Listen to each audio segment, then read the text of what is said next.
నమస్తే. Justice NV Ramana, retired justice NV Ramana social media మీద చేసినటువంటి comment sparked controversy. Journalist YNR అని ఒక జర్నలిస్ట్ అలా తమ్మునేలు చూశాను. ఏదైతే జస్టిస్ ఎన్వి రమణ ఏదో అన్నాడని చెప్పి లోపలికి వెళ్ళి ఒక ఇంగ్లీష్ ఛానల్లో చూస్తే నాకు ఇది పాయింట్లు దొరికినాయి. అంటే అతను చాలా సీరియస్ కామెంట్స్ చేశాడని నాకు అర్థమైంది. ఓకే, లోపలికి ఏదైనా ఒక యూట్యూబ్లో వీడియో చూసినప్పుడు నేను వెరిఫై చేస్తాను, గ్రౌండ్ వెరిఫై చేస్తాను. ఓకే, అంటే ఇది నిజమా లేదా అనేది ముందు వెరిఫై చేసి మాట్లాడతాను. సో నేను వెరిఫై చేశాను, నాకు కనిపించింది ఇది. ఓకే, అతని వీడియో ఒకటి సోషల్ మీడియాలో తిరుగుతుంది, జస్టిస్ ఎన్వి రమణ గారిది. ఏందా ఆయన గోలంటే, ఇప్పుడు ఇంతకు ఎవరు జస్టిస్ ఎన్వి రమణ అంటే 2021-2022 మధ్యలో చీఫ్ జస్టిస్ ఆఫ్ ఇండియా సిజేఐగా పనిచేశాడు ఆయన. నిన్న అంటే ఈరోజే నవంబర్ 17న ఆయనకి 70 సంవత్సరాలు అయినట్టున్నాయి. 70 years బర్త్డే ఏదో చేసుకున్నట్టున్నారు జస్టిస్ రమణ గారు. ఓకే, బార్ కౌన్సిల్ ఆఫ్ ఇండియాకి చైర్మన్గా పనిచేస్తున్నారు. సరే, okay, we must respect his age, his position, his intellectual మొత్తం కూడా మనం ఆయన రెస్పెక్ట్ చేయాలి. డెఫినెట్లీ సిజే అంటే ఈ grown, he achieved what ever he might be dreamt of it, so he achieved it.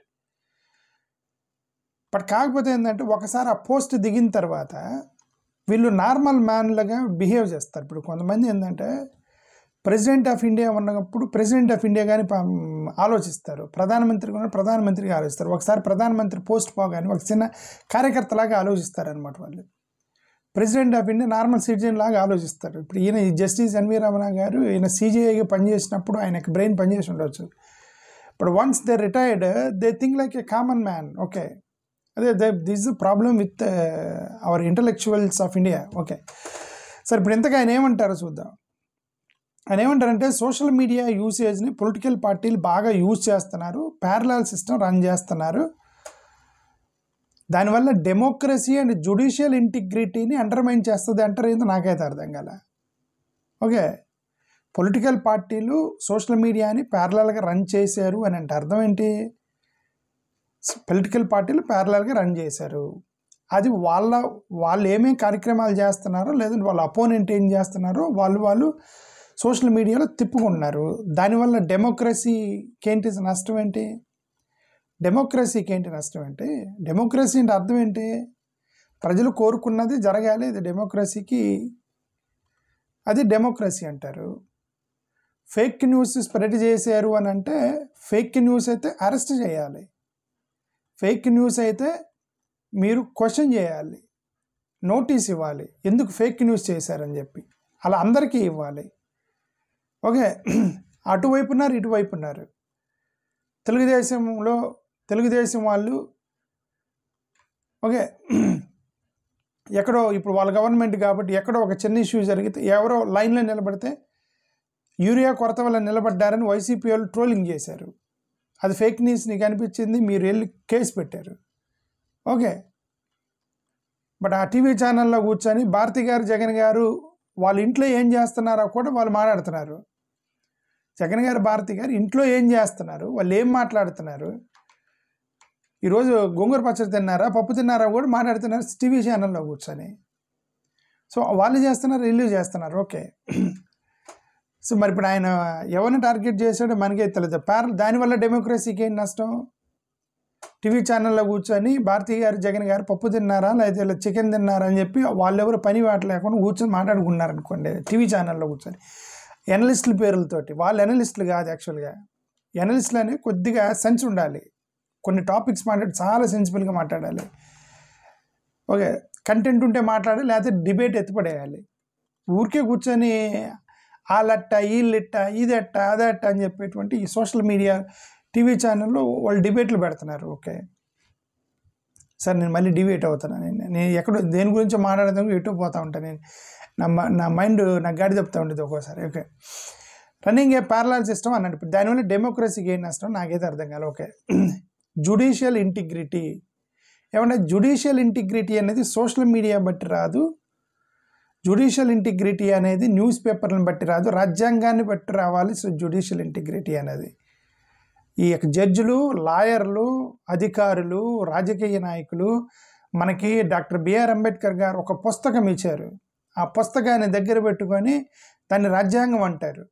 దాన్ని బైబిల్, ఖురాను, భగవద్గీతగా భావించి ఆ యొక్క రాజ్యాంగాన్ని పటిష్ఠించి దాని ప్రకారం నడిస్తే ఇక సోషల్ మీడియాలో ఎవరో అనుకుంటే నీకెందుకంటే సోషల్ మీడియాలో ఎవడో పోస్ట్ చేశాడు, దానివల్ల జడ్జి ఇన్ఫ్లుయెన్స్ అవుతుంది. జడ్జి దేనివల్ల ఇన్ఫ్లుయెన్స్ అవ్వాలి? రాజ్యాంగంలో ఉన్న లైన్ బట్టి నువ్వు చదువుకొని జడ్జిమెంట్లు ఇవ్వాలి. Your basis constitution and the social media. Okay, అంటే దాని అర్థం జడ్జిల integrity. It is not judiciary integrity, it is integrity of the judges, corruption of the judges, corruption of the few judges. అయితే జ్యుడిషియల్ ఇంటిగ్రిటీ దెబ్బతినవచ్చు. Social media వల్ల జడ్జిలకి judiciary ఎలా integrity అవుతుంది? If a judge becomes a corrupt, then the integrity that particular judge will lose the integrity, not the entire judicial system. That's what I mean to say. Okay, అదేంటో అర్థం కాల. సరే, దీని మీద ఇప్పుడు ఆయన పొలిటీషియన్స్ మిస్యూజ్ చేస్తున్నారు, ప్యారలల్ సిస్టమ్ వాడుతున్నారు అన్నారు. అది వాళ్ళకి ఫండమెంటల్ రైట్ ఉంది, వాళ్ళ ఇష్టం. పొలిటీషియన్స్ వాడుతున్నారంటే మరి వాళ్ళ కార్యకర్తలకు చెప్పుకోవాలి, ఫోన్లు చేసి చెప్పాలి. ఎవరో కార్యకర్తకి ఈరోజు జగన్ అన్న వస్తున్నాడని చెప్పాలి, లేదంటే చంద్రబాబు నాయుడు అన్న వస్తున్నాడు, లేదంటే లోకేష్ అన్న వస్తున్నాడు, లేదంటే పవన్ అన్న వస్తారని చెప్పాలి రాజకీయ పార్టీలు. గతంలో వాట్సాప్లు ఫోన్లు చేసుకుని రోజంతా కొట్టుకునేవాళ్ళు, ఫోన్లు చేసుకునేవాళ్ళు. ఇప్పుడు సోషల్ మీడియా ఉంది కాబట్టి యూట్యూబ్ అనే దాన్ని వాడుకొని ఇదిగో పవన్ కళ్యాణ్ వస్తున్నాడు, జగన్ వస్తున్నాడు, వాళ్ళు దే ఆర్ యూజింగ్ ఈ టెక్నాలజీ. ఏంటి దానివల్ల నష్టం ఏంటి? దాని నష్టం ఏంటి? దాన్ని చూసి మనం కులుకోవడం తప్ప ఏం లేదు అక్కడ. ఓకే, వాళ్ళ పార్టీలో వాళ్ళు మంచి పని చేస్తున్నారు. ప్రతి వాళ్ళు యూట్యూబ్ ఛానల్ పెట్టుకున్నారు, వాళ్ళ కార్యకర్తలతో వాళ్ళు మాట్లాడుకున్నారు, వాళ్ళ కార్యకర్తలతో వాళ్ళు రన్ చేసుకుంటున్నారు. దాన్ని చూసి మనకు కుళ్ళు పెడితే మనం ఏం చేయలేము. అది ఫండమెంటల్ పాజిటివ్ కదా, ప్రతి దాంట్లో నెగిటివ్ ఉంటుంది. ఫేక్ సమాచారం చేస్తున్నారేమో, అది చాలా చిన్నది, ఒక ఫేక్ సృష్టిస్తున్నారనేది చిన్నది. బట్ మెజారిటీ కన్వీనియన్స్ టెక్నాలజీని వాడుతున్నారు అన్ని పొలిటికల్ పార్టీలు to coordinate their members of political parties. Okay, అది అక్కడ ఆయన లాజిక్ మిస్ అయ్యారు రమణ గారు అని నాకు అనిపించింది. ఇంపాక్ట్ అండ్ డెమోక్రసీ అట. ఇది మళ్ళీ చెప్తున్నా, కంగారు కోర్ట్స్ ఆన్లైన్లో రన్ చేస్తున్నారు, అనేది. ఇప్పుడు ఆన్లైన్లో జడ్జిమెంట్ ఇస్తే ఖైదీని విడుదల చేస్తారా మీరు? టెలివిజన్ ఛానల్లో కూర్చొని జగన్ గారు హత్య చేశారు అనగానే ఇప్పుడు వెంటనే తీసుకెళ్ళి జైలు వేశారా? ఎవరు జగన్ గారిని ఎప్పుడు జైలు వేస్తారు? ఆయన హత్య చేశారని కోర్టులో చేయబడితే జడ్జ్ ఇస్తే అప్పుడు వెళ్తారు జైలుకి. ఆయన లిక్కర్ స్కామ్ చేశారు, ఎప్పుడు వెళ్తారు కోర్టుకి? జడ్జ్ ఇస్తే. సోషల్ మీడియాలో టెలివిజన్ ఛానల్లో కూర్చొని జడ్జిమెంట్లు ఇస్తే ఎవరు జైలుకి వెళ్ళరు. సోషల్ మీడియాలో కూర్చొని జడ్జిమెంట్లు ఇస్తే ఎవరిని విడుదల కూడా చేయరు. కోర్టు అనేది ఇండిపెండెంట్గా ఉండాలి. ఇప్పుడు ఈయనేంటి నాకు కంగారు కోర్ట్స్ ఆన్లైన్లో చెక్ చేస్తానంటే వాళ్ళు మాట్లాడుకోనండి, మీకెందుకు జడ్జిలు అనేది మీ యొక్క రాజ్యాంగాన్ని బట్టి, ఆధారాలను బట్టి, మీకున్న లీగల్ ప్రొవిజన్ బట్టి మీరు అసలు ఈ సోషల్ మీడియాలో ఏం జరుగుతుంది, పేపర్లో ఏం జరుగుతుంది మీరు చదవడం మానేయాలి. అంటే అర్థం ఏంటి? ఈ జడ్జిలు న్యూస్ పేపర్లో వచ్చిన దాన్ని బట్టి జడ్జిమెంట్లు ఇస్తున్నారని ఒకటి అర్థమైంది. ఇప్పుడు ఈయనన్న ప్రకారం సోషల్ మీడియాలో కంగారు కోర్ట్స్ రన్ చేస్తున్నారు అని అంటే వాళ్ళు ఎందుకు రన్ చేస్తారు? మాట్లాడతారేమో, వాళ్ళు తప్పు వీళ్ళు తప్పు అని చెప్పి మాట్లాడతారు సోషల్ మీడియాలో. That should not be influenced, that should not lead to influence the judgement. And judges should not be influenced by these kind of social media trollings. They should be independent and they should be perfect judges మొత్తం. Okay, call for Ramana garu ఏమంటారు ఇంతకీ? So slanderous postings, juicy gossips ఇవన్నీ కూడా జడ్జెస్ని, public ఫిగర్స్ని target చేస్తున్నారు అని అంటే, నిజంగా జడ్జెస్ని, ఈ పబ్లిక్ ఫిగర్స్ని టార్గెట్ చేస్తే నిజంగా స్లాండరస్ అయితే, నిజంగా ఇప్పుడు గాసిప్ అనేది ఇదిగోండి, గాసిప్ అనేది క్రైమ్ కాదు. ఓకే, ఇది మా పక్కింటి సుబ్బమ్మ చీర కొనుక్కుందంట, ఆమె కండ కూడా కొనుక్కోలేదు, చీర కొనుక్కుందంట అని ఎవరు మాట్లాడుకున్నారు. దానివల్ల ఏంటి మీకు నష్టం? చంద్రబాబు నాయుడు గారు వాళ్ళ పార్టీలో 2 ఎంపీలు బీజేపీలోకి వెళ్తున్నారంటే రూమర్ క్రియేట్ చేశారు. దానివల్ల ఏంటి మీకు ప్రాబ్లం? జగన్ గారి పార్టీ మొత్తం ఖాళీ అవుతుందని ఎవరో రూమర్ క్రియేట్ చేస్తారు. దానివల్ల ఏంటి మీకు నష్టం? ఎవరికి నష్టం లేదు కదా. పుకారు వల్ల ఎవరికి నష్టం లేదు, రూమర్స్ వల్ల నష్టం ఉండదు. Okay, first of all that's not a crime. What is crime is a fake campaign, definitely a crime. Maligning the government is a crime. Deshadraham is a crime. Using vulgar language కూడా మనకి లేక బూతులు తిడితే అదే కదా, అమలకలు తిడితే దానికి చట్టాలు లేవు, ఫిజికల్గా కొడితేనే చట్టాలు ఉన్నాయి. ఓకే, మరి అదొక ప్రాబ్లం ఉంది. ఓకే సరే, ఏయో లిటిగేషన్స్ వాడి చేస్తున్నారు. సరే, నీ అల్టిమేట్గా అనేది ఏంటంటే ప్రతి దాంట్లో ఉంటాయి. ఫోన్లో తిట్టరా, ఫోన్ ఉంది, ఫోన్ వాడి బూతులు తిడుతున్నారు అనుకోండి, ఫోన్ ఎత్తేయమంటారు ఇప్పుడు. ఓకే, కాయిన్ బాక్స్, రూపాయి కాయిన్ బాక్స్ ఉంటుంది కదా, ఆ కాయిన్ బాక్స్ టైంలో కూడా ఎవడో రూపాయి కాయిన్ వేసి ఫోన్ చేసి బూతులు తిట్టాడు అనుకోండి, ఈ సిస్టమ్ వల్ల బూతులు తిడుతున్నారని చెప్పి కట్ చేస్తారు దాన్ని. అలాగే ఈ సోషల్ మీడియాలో తిట్టుకున్నారేమో, but that social media should not be a problem for you. వాళ్ళు కంట్రోల్ చేసుకుని వదిలేయాలి వాళ్ళని, అంతే నా ఉద్దేశం. ఓకే సరే, అల్టిమేట్గా ఏంటంటే ఒక మాట అన్నారు ఏంటంటే, సోషల్ మీడియా అనేది ఎవరంటే వాళ్ళు పెడుతున్నారు, మెయిన్ లైన్ ఛానల్ని డామినేట్ చేస్తున్నారు అని అన్నారు. మెయిన్ లైన్ న్యూస్ పేపర్స్ని వాళ్ళని డామినేట్ చేస్తున్నారు అన్నారు. మేము అల్టిమేట్గా నేను చెప్పదలుచుకుంది ఏంటంటే, అల్టిమేట్గా అరే నేను ఎప్పుడు దీన్ని ఎక్కువ మాట్లాడకూడదు అనుకుంటే కానీ ఎక్కువ మాట్లాడుతాను. అల్టిమేట్గా నేను చెప్పదలుచుకుంది ఏంటంటే,